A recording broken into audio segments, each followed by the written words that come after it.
Bonjour et bienvenue dans une nouvelle vidéo meal prep. Aujourd'hui on se retrouve pour faire 3 recettes. J'ai aujourd'hui un reste de rillettes de poireaux, un reste d'aubergine.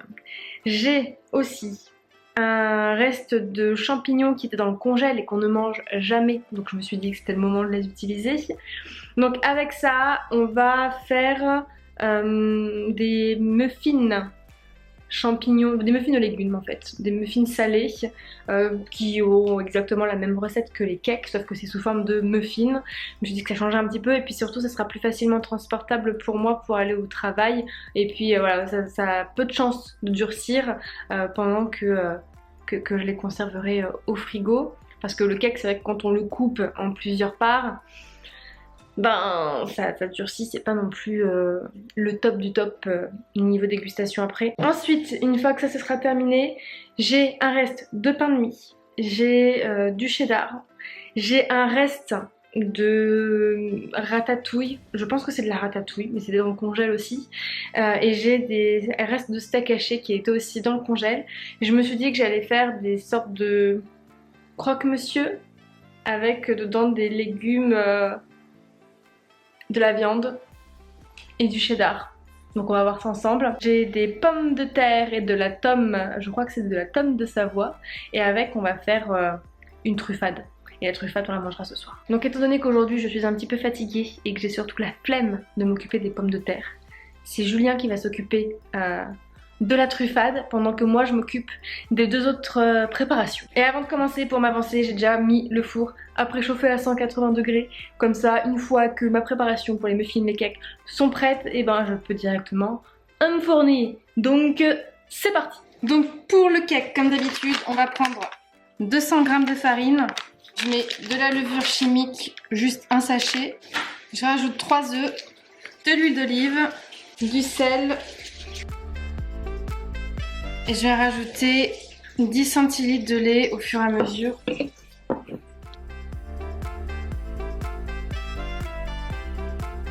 Là, je vais mettre les champignons à décongeler dans le micro-ondes. Donc là, je vais rajouter les champignons. Je rajoute les aubergines. Et puis finalement, je vais pas rajouter la rillette de poireaux parce que je viens de constater à l'instant que la rillette de poireaux est décédée. Je vais venir rajouter du gruyère. Et là, je vais venir verser la préparation dans les moules à muffins.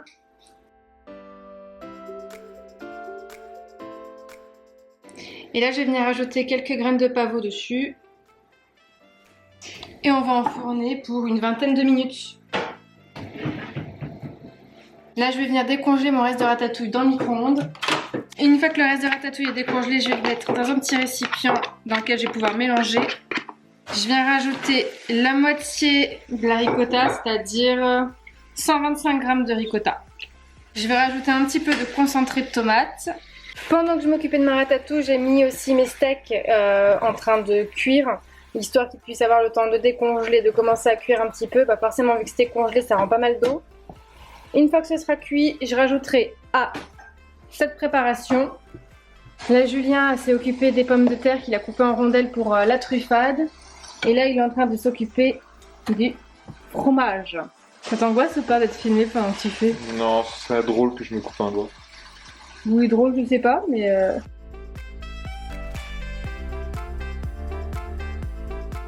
Donc, pour les pommes de terre, avant de les couper en rondelles, il les a lavées. Et en fait, il a récupéré la peau quand il les a pelées. Comme ça, on va se faire des petites chips avec des pelures de pommes de terre. On avait déjà fait ça une fois et franchement, c'était plutôt pas mal. On avait beaucoup aimé, donc on a décidé de se le refaire.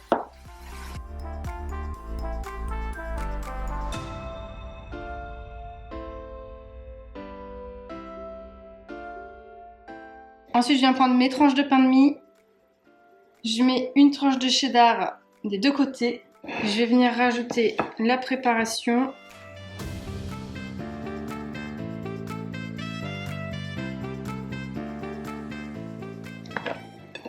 Et je vais venir rajouter ma tranche par-dessus.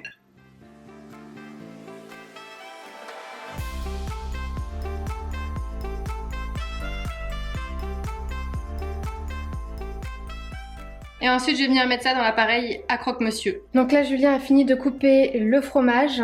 Et donc normalement on utilise du Saint-Nectaire ou de la tome de Saint-Nectaire pour faire la truffade. Sauf que là dans les courses il n'y avait pas de Saint-Nectaire ni de tome de Saint-Nectaire. Donc on a pris de la tome de Savoie parce que c'est le seul truc qu'il y avait. Comme ça on pourra quand même faire la truffade. Ce sera pas une truffade auvergnate, ce sera une truffade savoyarde.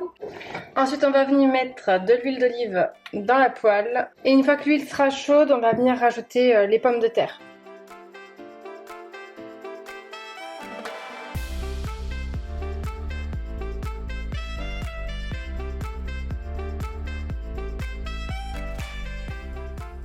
Et donc là, pendant que les pommes de terre sont en train de continuer de cuire à couvert, à un feu quand même assez vif, on va venir s'occuper des croque-monsieur. Maintenant que l'appareil il est chaud, et je vais venir les mettre deux par deux si ça passe. Oui, ça passe. Une fois que les pommes de terre sont cuites, Juju va rajouter le fromage. Ça c'est l'étape la plus importante de la recette. Oh là là, il en fout partout. Et après, il suffit juste d'attendre à feu doux, tranquille. Faut pas être trop pressé, surtout avec la truffade. La truffade, ça demande de l'amour. Donc pour ceux qui ne savent pas, la truffade, c'est auvergnat. Gare à ceux qui disent que c'est pas auvergnat. Et la truffade, il n'y a que le fromage et les pommes de terre. Honte à ceux qui rajoutent autre chose. S'ils rajoutent autre chose, ce n'est pas de la truffade. Moi je suis pas d'accord avec ça. Une tartiflette.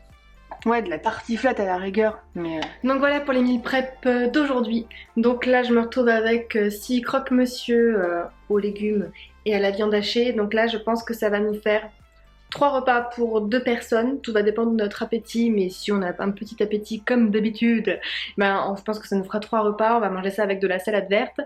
Ensuite pour les muffins, je pense qu'on en a pour 2-3 repas, pareil aussi pour 2 personnes. Et les pommes de terre, je pensais qu'on en aurait pour beaucoup plus. Et en fait, j'ai oublié le truc cohérent, hein, c'est que forcément quand ça cuit, la pomme de terre se rétracte. Donc en fait, on en aura peut-être que pour 1 ou 2 repas, pas plus. Et on viendra manger tout ça, comme d'habitude, avec de la salade verte. J'ai l'impression qu'en fait, c'est ce qu'on mange le plus souvent, de la salade verte. En même temps, c'est pratique pour les accompagnements. Donc voilà pour la vidéo d'aujourd'hui. Et puis, en attendant qu'on se revoit demain dans une nouvelle vidéo, je vous laisse, comme d'habitude, liker celle-ci, la partager, et puis vous abonner si c'est toujours pas fait.